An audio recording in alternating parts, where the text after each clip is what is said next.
Hello. Okay, so just looking at today's trading, I did a total of 3,407 with 10 lots, and I came in here with a bit of automation, just testing some automation at the moment, and then that ran against me with this very bullish push to the upside, which is not something we see regularly. We may be seeing it regularly moving forward. Again, we have to adapt constantly to what the market gives us, but we had this imbalance yesterday from FOMC. So price pushed up here into this area of previous supply demand. Okay, and then what I did was, as in this morning's analysis, or the one analysis at lunchtime, I got in at the very top here with a sell that was a defensive sell order to get out of this trade as close to break even. By no means was I expecting it to come back down here, but I just wanted to get out in case it continued pushing to the upside, because our worst case scenario was it to keep kicking to the upside. It wasn't going to keep going straight from there, and if it did, it's just one of those days out of the year that it happens. I've never really been caught in it. There's always a bit of a pullback, and so I was just waiting for that. After seeing this extension here, I was waiting for that pullback at supply. I got in a position, got out here. You can see I closed everything at close to break even, and then did a few little sells here, according to the riverbank. A couple of wallet patterns put us up, I think it was like $800. And then we had this big crash to the downside here.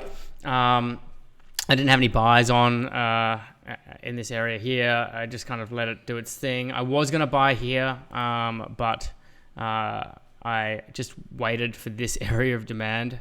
There was obviously this spot, but what goes up must come down. We mimic the wave action on the other side. So I was expecting it to at least get to this area here, since it popped out the top here. And then so I had this area as demand as my area of selling, of buying. I pushed all the way back down here, and then we had this massive smash to the upside. I had an alert here. And then what I did was after it came up here, I entered, I had a little bit of automation working through this area here, but I also added some manual limit orders, one there and one there. As you can see, I put two extra ones in I'm going to delete them now, oh, Jesus, what happened? Where am I? Oh, no. How do I get that back? Okay. Let me just, excuse me. Where am I? Symbols, chart window. I am using MT5, by the way, just in case anything looks a little different. And it's not very different, but I'm just getting used to it. Templates, surf scalper.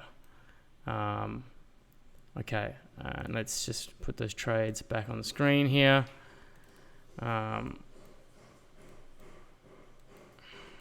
Does it do that? It doesn't do that. Let me pause this.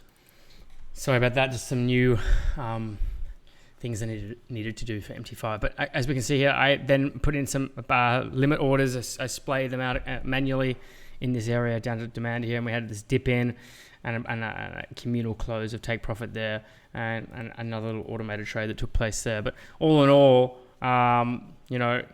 just you got to weigh up how the river's moving in relation to this big volatility at the moment. So this is just like a big, this could be happening within the river, but it's just the volatility is larger than the river at the moment. So you have to kind of judge what's going on to the outside. And we had the same kind of movement happening yesterday. We were pushing outside of the river. So there's just more volatility in the market. And then because our river is static, we can see that the volatility is more than it was the past 3 months.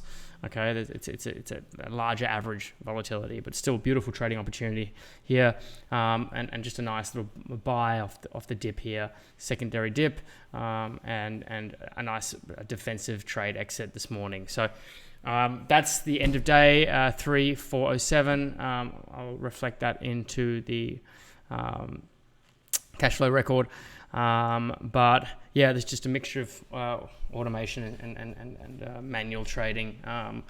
and defense, and just practicing defense there, and just showing you guys how to get out of these situations, which these are great situations to be in, because we get to exercise self-control and not freak out. There's nothing about negative 5,000 that needs to worry us. What's the issue is, are we within breathing space of our position sizing? And up here it was negative 7,500. I've got negative 15 grand, which is double that distance for the $300,000 account within my Forex fund. So plenty of time we can layer in, get out of break even, and then just assess what's going on. And then by the time it had traversed down here, we definitely had some buy trades we could take.